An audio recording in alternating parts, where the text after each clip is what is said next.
Cooper? Who's Cooper? I know Anderson Cooper from CNN, but I don't know any other Cooper. From your high school chemistry course, do you remember the periodic table of elements? You're asking me why I am asking you this question at IELTS? Don't worry about a thing. No. I am not going to tell you that at IELTS you need to have in-depth knowledge of chemistry, or you need to remember everything you studied for physics, or you need to come up with some crazy mathematical equations. No, none. IELTS just wants you to have very basic generic knowledge, and that's all. Don't worry, we've got you covered. Welcome to IELTS Juice. Here we're having a report and we're going to score it and assess it together. So let's begin. The rubric says, the graph below shows the average monthly changes in the prices of 3 metals during 2014. When it says during 2014, it's somehow like there were days involved, or months involved, or seasons involved, or quarterly. That's again seasons, but yeah, but basically there are 4 quarters in a year. So those are involved. Anyway, what I'm getting here is that we are going to choose some metals from the periodic table of elements, and we need to go through them. Let's see. Let's look at the it's a graph. It doesn't say what type of graph it is, and there you go. It's a line graph. Okay. As I told you, we have January, February, March, April, May, all the way to December, and the 3 metals are copper, nickel, and zinc. So this is clear. It is all related to 2014. So our grammar is going to be basically past simple. That's it. And it says average monthly change in prices of copper, nickel, and zinc. So these numbers are average. What are these numbers? That's a 6. What's a 6? That's a percentage change in price compared with previous month. So 6% in January was like 6% more, because we have also minus. So 6% more than the previous month, which is December of 2013. And yes, from that point on, we have all the rest. Cool. Now, let's see. What else comes to my mind? Interesting. These are changes. So let's first look at the most significant change. We have this dashed metal, which is copper. This is copper. So it started at 2%, and then hovered a bit above 0 and below 0, and then went back to 1%, remained stable at 1%, hovered over 0 again, went up to 1.5. So generally speaking, the tolerance is between -0.5 almost to 2%. So 2.5% change throughout. And it just basically started at 2% and ended at 1%. So only 1.5%. So 0.5% total change. And the difference between the maximum and the minimum was just 2.5. What about the other one? Nickel. Nickel, it's this gray line, dark gray.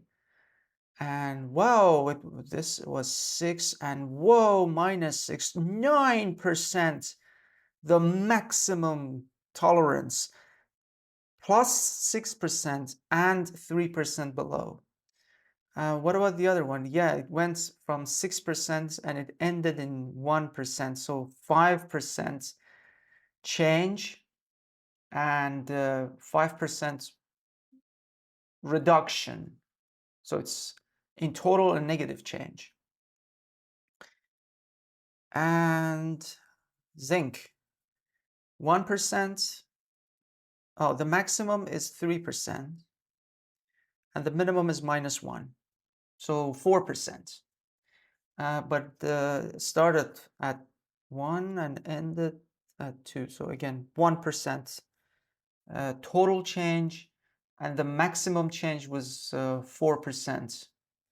Okay, so from what I can see, nickel is an interesting metal. It has the highest tolerance from the maximum to its minimum, almost twice as that in as the one that we saw in zinc, and maybe 3 times the size, or 4. Can I say 4? More than 3. More than 3% than copper. Now, that's one way to look at it. Remember that these are not US dollars, these are percentages. And negative percentages mean reduction. So don't let the stability fools you, really. This is not stability. These are the percent, these are numbers of change. And as long as they're positive, the price went up. As long as they're negative, the price went down. So this is important to keep in mind. Maybe you might want to consider something like, okay, this is 0, and like the majority of them started above 0, and in the middle, in these months, starting from May until November or maybe October, some of these prices went down below 0% change. This means no change, and some of them, and then some like copper. I mean, like not some. Copper bounced up and then leveled off in change. The other also experienced this is a period of stability for all 3. Anyway, let's carry on with the candidate's response. And for that, I need to have the chart side by side. So I'll be back. I'm back. Now, the line graph below illustrates the average price of copper, nickel, and zinc in 2014. No.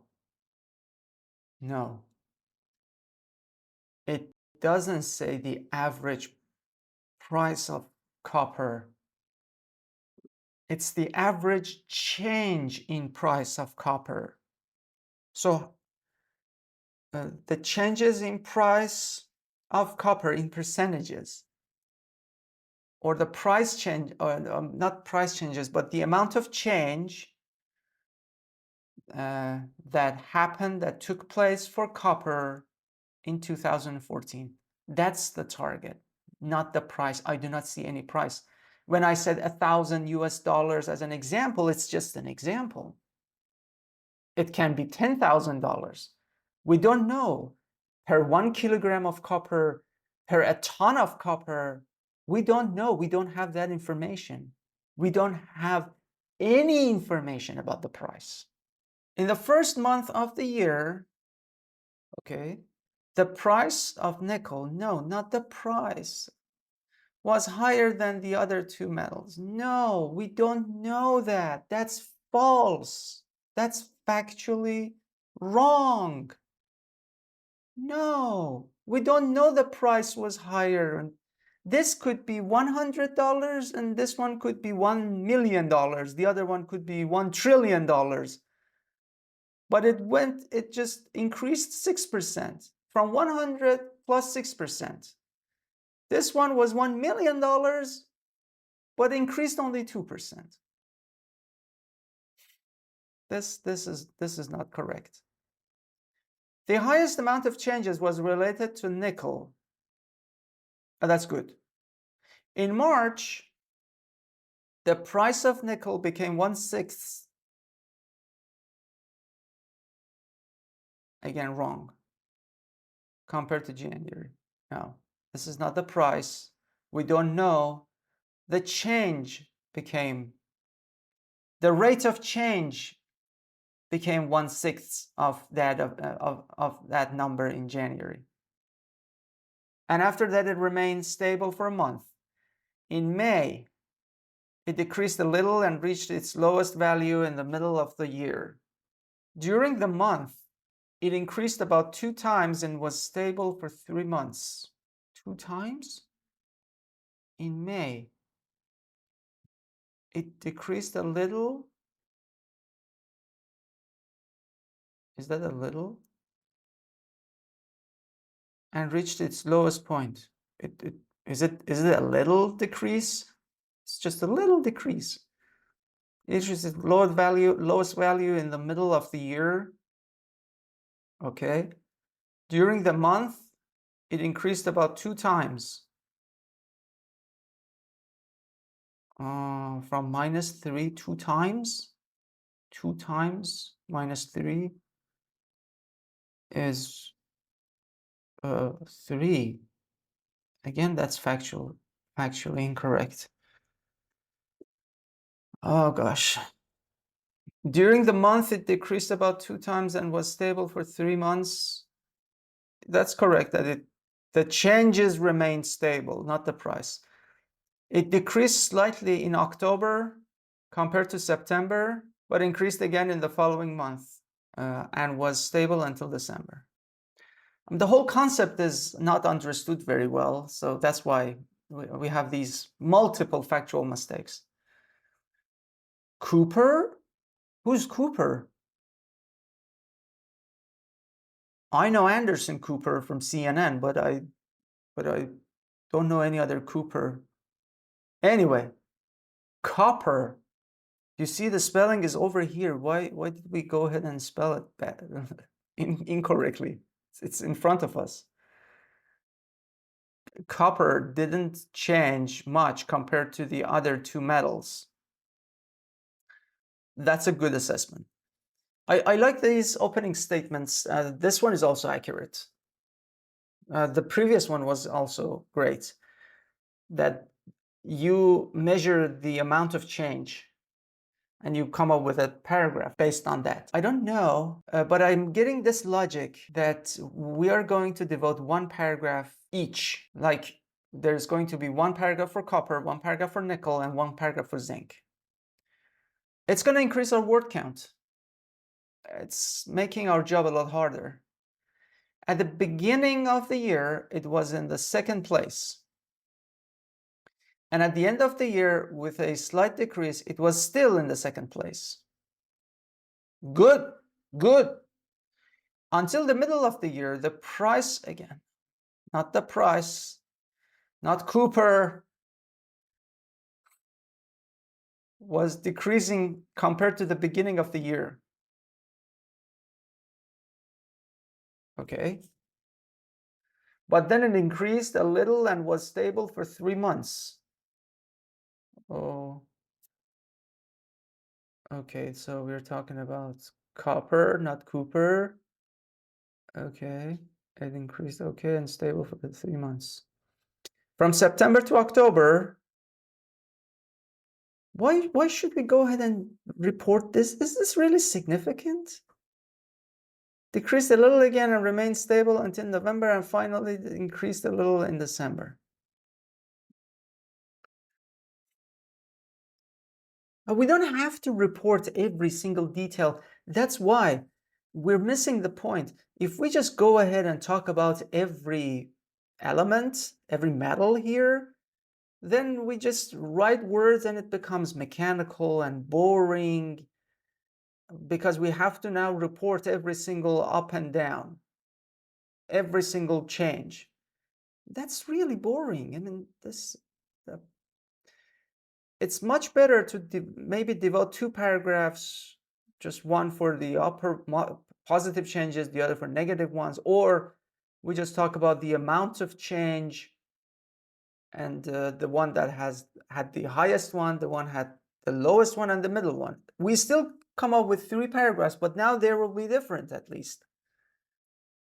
And you don't have to focus on the development like this.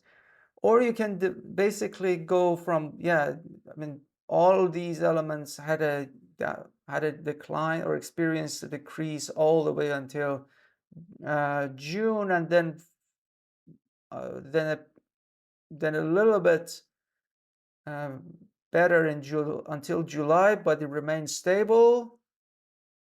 And after another dip, they just bounced back and remained stable between 1 to 2%. Maybe 2 paragraphs. One was focusing until June, and the other one from June onwards, looking at June as a tipping point. Anyway, zinc was the last place at the beginning of the year. The price, again, no, not the price of zinc in February was about twice as high as in January. Was about 3 times twice? Was about 3 times. I'm confused. This is zinc. The price was, we don't know that the change was twice or 3 times. This is 1%. This is 3%. 3% is 3 times larger than 1%. Or it increased 2 percentage points. But this is just not correct. But decreased again. Where was I? And then it decreased in 4 months. Yes. 1, 2, 3, 4. Okay, we reached June. It increased slightly in the 7th month of the year and was stable for 3 months, but decreased again in October. Okay. In November, it tripled. The 3 times -1 is -3. No, this is not true. Well, almost 3 in price, and reached the 1st place in December. Okay, there are so many mistakes here. I mean, basically, it's better to skip them all. The paragraph is factually incorrect. Overall, at the end of the year, the ranking of zinc and nickel was changed in terms of price, and copper had the least changes. I like the overalls. I mean, the strength of this report is in its overalls. And then, unfortunately, the whole concept was not understood. I can understand why this might be the case, because we're not talking about the price. We're talking about the changes in price. And then we don't have to go ahead and devote a paragraph to each element. That is fine if you're looking for a normal number, a normal score at IELTS. Speaking of scores, let's look at the band descriptors. And for that, again, I need to say goodbye to the visual. I'll be back. I'm back. Let's look at the band descriptors. Okay. So as you can see, and as expected, yes, generally addressed the task, but the format is not appropriate in places, plural. There were multiple times that the whole report is misunderstood. We're not talking about the price. We're talking about the changes in the price. And also, when reporting the data, those twice as much, 2 times, they were inaccurate or inappropriate. Like a little drop. That wasn't a little drop in one example, I remember. That was a big drop. Anyway, we generally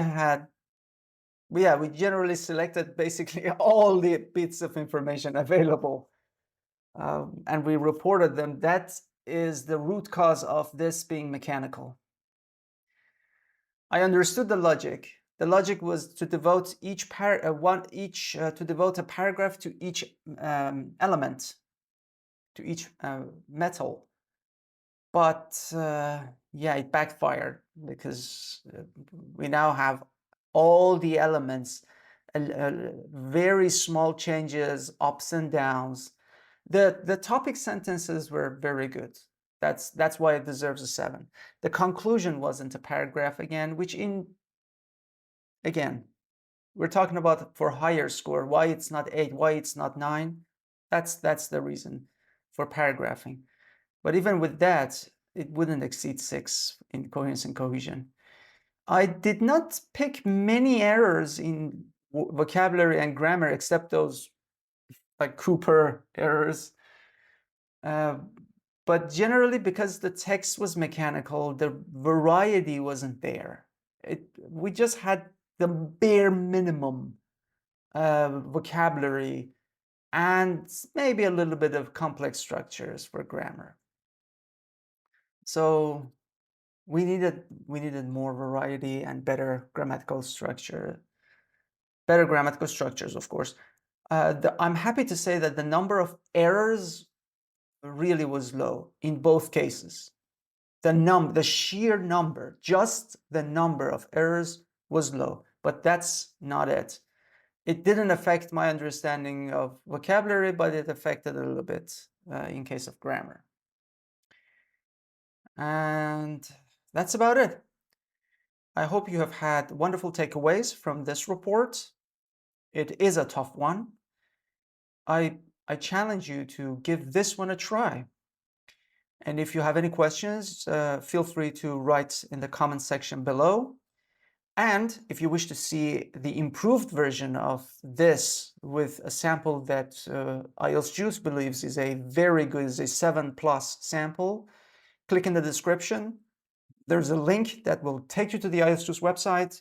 There you can have the video, the actual work, more information about the assessment, and the improved version.